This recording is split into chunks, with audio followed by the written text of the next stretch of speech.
Some places carry stories, but some places carry something else. Tonight, I'm going to tell you 5 stories. Stories about strange encounters, unexplained moments, and things that happen to ordinary people that they still can't explain to this day. Maybe they were coincidences. Maybe they were tricks of the mind, or maybe some things are watching us when we think we're completely alone. Turn the lights down, and let's begin.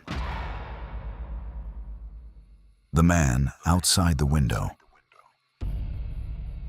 A college student named Daniel once shared a story that still unsettles him years later. Daniel lived in a small off-campus apartment while attending university. The building was old, the kind with creaky floors and thin walls where you could hear your neighbors walking around. But what bothered him most was the window. His bedroom window faced the back alley of the building. And every night, around 2:30 in the morning, Daniel would wake up suddenly. No alarm, no noise. Just the strange feeling that someone was watching him. At first, he brushed it off. But one night, he sat up in bed and slowly looked toward the window. And that's when he saw it. A silhouette, a man standing in the alley, staring directly into his room. Daniel froze. The man didn't move, didn't wave, didn't walk away. He just stood there, perfectly still. Daniel grabbed his phone and turned on the flashlight. The alley was empty, no one there.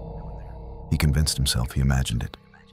But the next night, 2:30 a.m., Daniel woke up again. And this time, the man was closer, standing directly under the window, watching.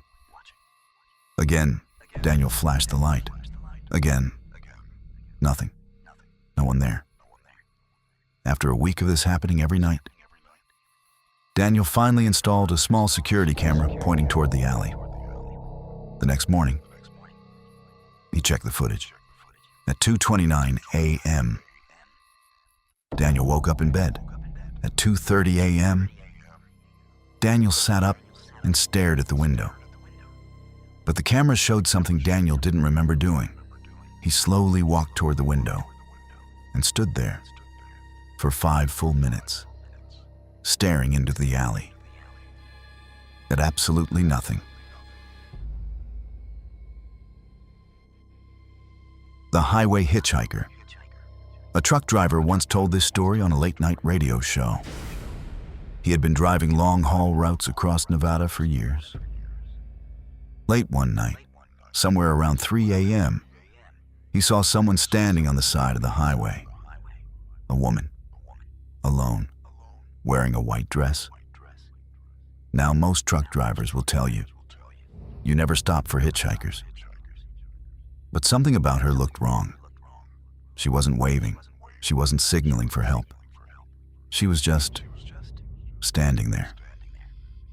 As the truck passed her, the driver glanced in the mirror, and she was gone. He figured he must have missed something. Maybe she stepped back into the darkness. But a few miles later, there she was again, standing on the side of the road. Same dress, same position. This time the driver slowed down, rolled down his window, and asked if she needed help. She didn't respond. She just slowly raised her arm and pointed down the road. The driver followed her direction. About a mile later, he saw flashing police lights. A terrible accident had happened on the highway. Several cars were wrecked. Paramedics were everywhere. One officer approached the truck driver and asked if he had seen anything unusual. The driver hesitated. Then he told him about the woman. The officer's face changed. He sighed and said something that chilled the driver. "You're not the first person to say that."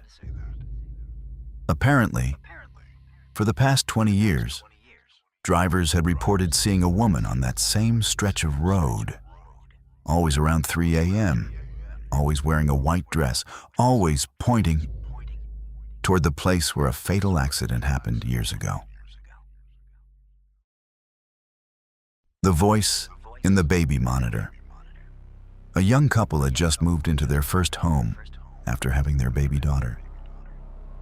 It was a quiet neighborhood, the kind where nothing ever seems to happen. One night around midnight, the mother woke up to check the baby monitor. At first, everything seemed normal. The baby was sleeping peacefully. But then, she heard a voice, a man's voice, softly whispering, "Hello." The mother assumed it was interference from another monitor nearby. She adjusted the frequency. The whisper came again, this time clearer. "Can you see me?" Her heart started racing. She rushed into the baby's room. Nothing. The baby was asleep. No one else in the house. But the monitor still crackled with the whispering voice. Then the camera slowly moved, not glitching, moving, turning toward the crib. The mother unplugged the monitor immediately. The next day, they checked the system logs. Someone had been remotely accessing their camera. But what terrified them most was the last recorded audio from that night. Right before the camera shut off, the whisper said one more thing. "Why did you turn off the light?" The empty apartment. A man named Carlos once moved into a cheap apartment building downtown. The place had a strange layout, long hallways, dim lighting, and very few neighbors. One night around 1 a.m., he heard footsteps in the hallway, slow, dragging back and forth. Carlos opened his door to check. The hallway was empty, but the footsteps continued. He realized something strange. They weren't coming from outside his apartment. They were coming from above him. But there was no floor above his unit. He was on the top floor. The next night, the footsteps returned. This time, louder, pacing directly above his bed. Carlos grabbed a broom and hit the ceiling. The footsteps stopped instantly. Silence. Then, 3 slow knocks directly above him. Carlos called the building manager the next day. The manager looked confused, then slightly uncomfortable, and finally said something Carlos never forgot. "There isn't supposed to be an apartment above you."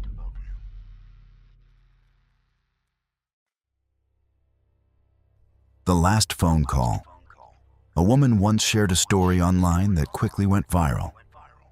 She said when she was 12 years old, her grandmother passed away. Her grandmother had lived alone in a small house outside town. A few weeks after the funeral, the family was cleaning out the house. Late that night, the girl's phone rang. Unknown number. She answered and heard breathing. Slow, heavy breathing. Then a voice, weak, familiar. Her grandmother's voice, saying only one sentence. "Did you find it yet?"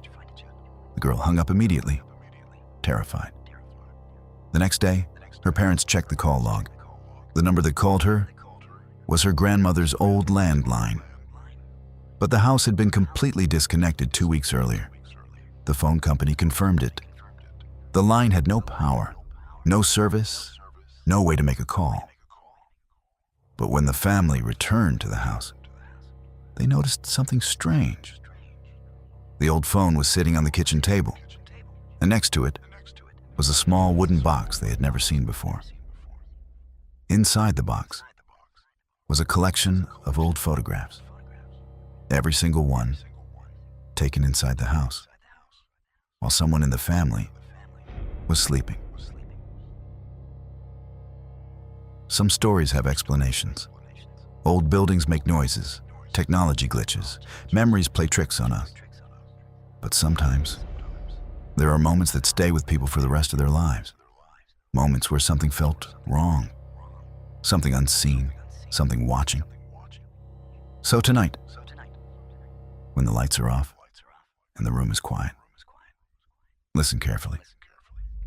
Because sometimes, the scariest stories haven't happened yet.